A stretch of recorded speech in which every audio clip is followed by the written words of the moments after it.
My name is Onyx Sol Bianco. I am an artist, among many other things. And for the past month, I've been working on what I've been calling Project PROSPEROUS. The seeds of this project were planted long before this month. In fact, I would say that from the period of 2017, I started working on this project, though I didn't know it at the time. I want to talk about, as someone who has been paying attention to the astrological patterns since that time, and before then, but especially since that time, that moment of 2017, particularly when we had the great American eclipse in the sign of Leo. I want to talk about why, by my perception, Kamala Harris is the better candidate.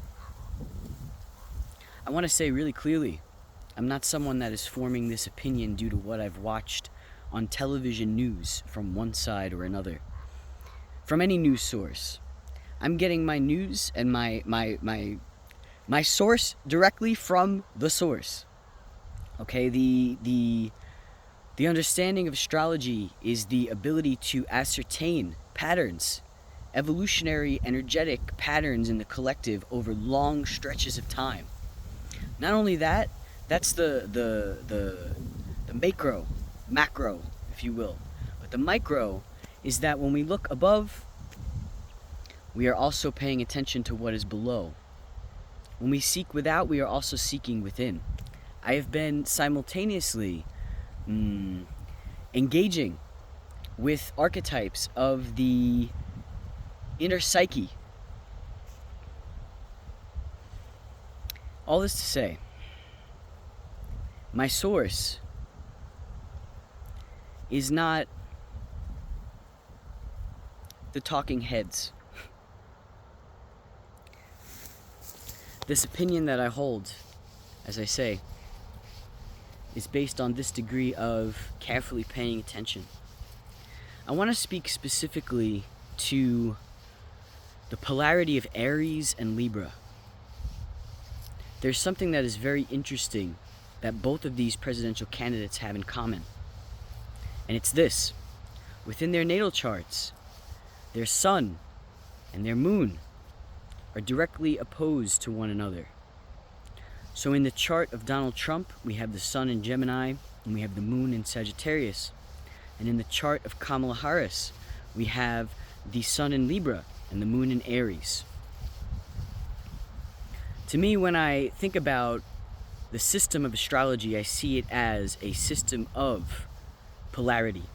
This is to say polarity, which I think of as an infinity sign, as opposed to duality, which I see as being a duel or two things fighting against one another. When we look at one sign, we are also considering the sign that is its opposite, because they are two sides of the same coin. We as a collective, in the past year and a half or so, our eclipses have been occurring in the signs of Aries and Libra, because we have been tasked with understanding how to balance us and I, the self and the other. How do I stand in integrity, strongly, boldly, express myself, while still considering the impact that I have upon others and the way in which I relate to others? This is Aries and Libra. I see this axis as being a relational axis. Relationship to self, relationship to other.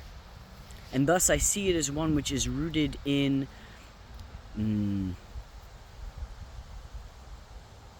greater context, which I call orientation. Again, how are we relating to all of the different pieces? And what is our direction? Aries. What are we moving towards? Aries.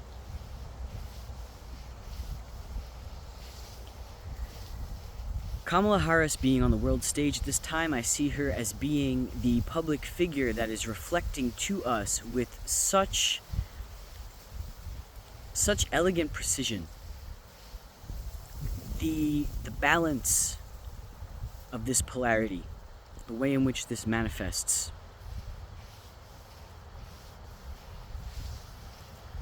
For myself personally, I recently watched a video that I recorded back in 2020 when Joe Biden was first elected. And I was again looking at the astrological patterns of what was occurring. And I was contemplating, what does it mean to stand for something rather than to stand against something? And I was reflecting on the vulnerable nature of standing for something. In other words, if I say I'm against something, I'm not actually giving away anything about myself. If I say that I'm for something, I'm now handing over to you, whoever you are, listening, something that can be used against me because you now know that I care about it, whatever it is.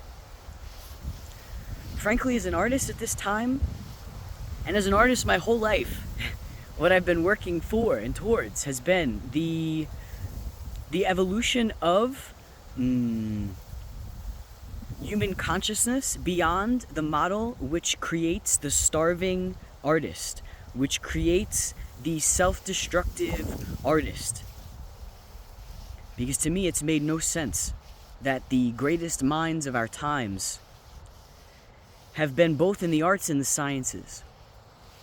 And yet we live right now currently in a model of society that places the sciences above the arts. And I myself am possessing genius in these areas. I've been so hesitant to own my own gifts because I was not trained to look at them as gifts, but rather detriments. When I hear Kamala Harris speak, the themes that she puts forth, they are aligned with those that I have been working towards.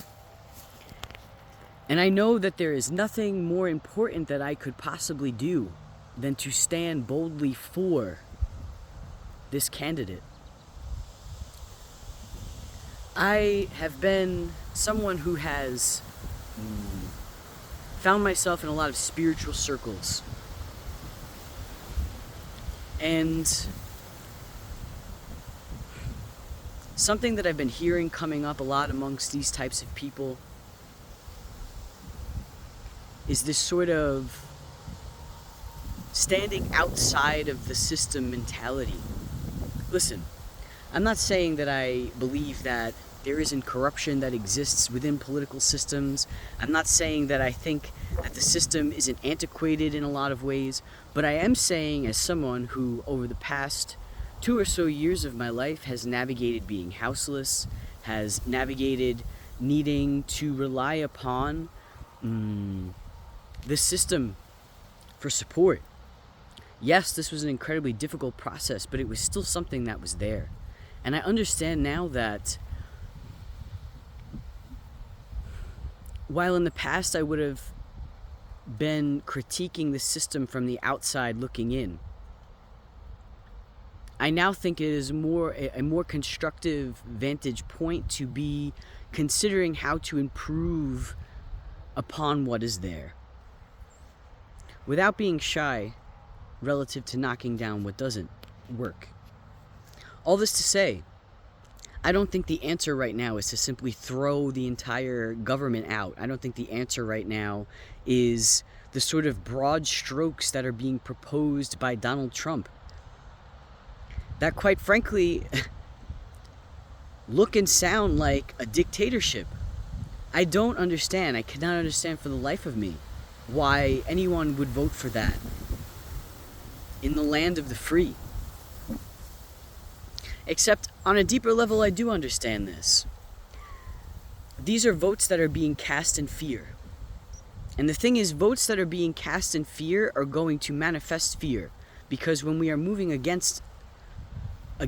when we are moving away, we are still perpetuating what is there. The opposition that exists in Donald Trump's chart, that of Gemini and Sagittarius, the word that kept coming to me when I was looking at the astrology in depth was ideological. And another word was pontification. To put this more simply, The axis of Gemini and Sagittarius, these are both about ideas and communication and the spread of ideas and the body, the philosophy that we exist within.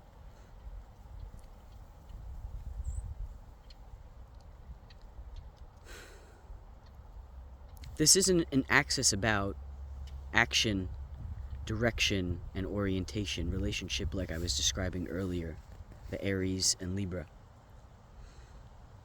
This is a talking game axis. I don't think that we as a collective are in a space in which what we need is more talk soup.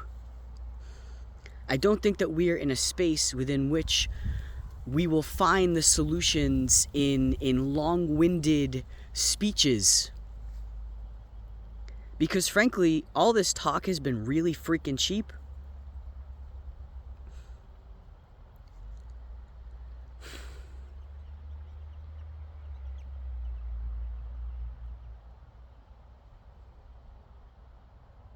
There is so much that I want to say and keep saying, but I've already recorded one video that was almost 2 hours long and had difficulties uploading it. So I want to create smaller videos in more digestible chunks to upload. To be continued.